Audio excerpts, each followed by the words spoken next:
खानपुर नामक एक सुंदर गांव में मोहन, राजेश नामक दो दोस्त रहते थे।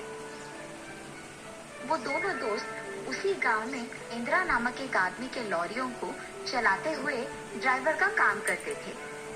एक दिन सुबह वो दोनों ड्राइवर उनके मालिक के पास जाते हैं। मोहन, राजेश, इतने देर से क्यों आए तुम लोग? साहब, वो कल रात सामान शहर में देकर फिर घर देर रात गए थे, इसीलिए देर रात से सोए और सुबह भी देरी से ही उठे और अब यहाँ आने में देर लग गई। अरे हम इसके लॉरी ड्राइवर है तो क्या हो गया, इसके सारे सवालों का जवाब देना होगा क्या?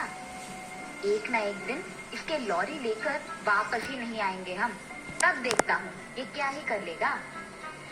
ठीक है मोहन, तुम दोनों को जल्द से जल्द उस दोनों लॉरी में रखे सामान को शहर में पहुंचा देना होगा, इसीलिए मैं तुम्हारा इंतजार सुबह से कर रहा हूँ। ठीक है साहब, हम तुरंत अभी शुरू हो जाते हैं और उस सामान को शहर पहुंचा देते हैं।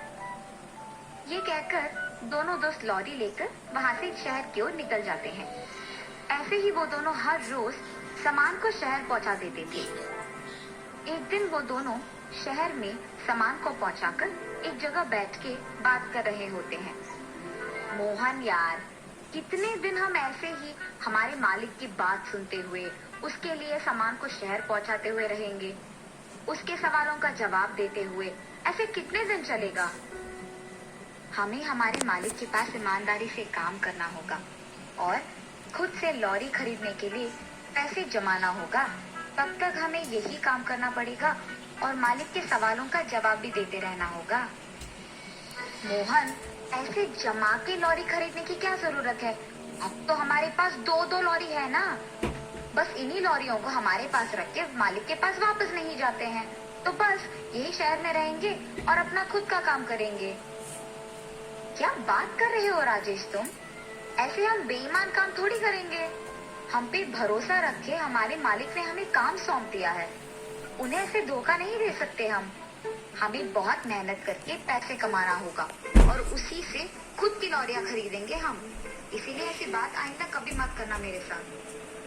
अच्छा, मुझे बोलना ही नहीं था मोहन को ये सब, अब इसके कहे के प्रकार तो मैं नहीं कर सकता।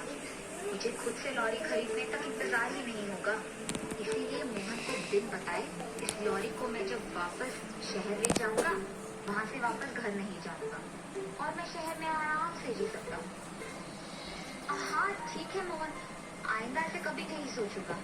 जैसा तुमने कहा वैसे ही हम दोनों एक ना एक दिन हमारा खुद का लॉरी खरीदेंगे।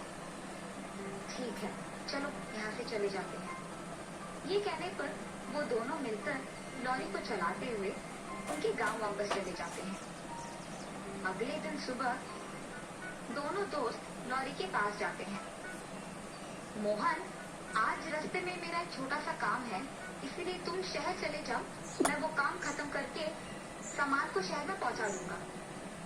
ठीक है राजेश, मैं चला जाऊंगा, तुम अपना काम खत्म करके आ जाना। ये कहके मोहन वहाँ से लॉरी चलाते हुए चले जाता है। भगवान का शुक्र है कि मोहन ने मेरा झूठ मान लिया। अब मुझे किसी को दिखे बिना यहाँ से लॉरी लेकर बस शहर भाग जाना होगा। ये सोचकर वो लॉरी को लेकर वहाँ से चले जाता है।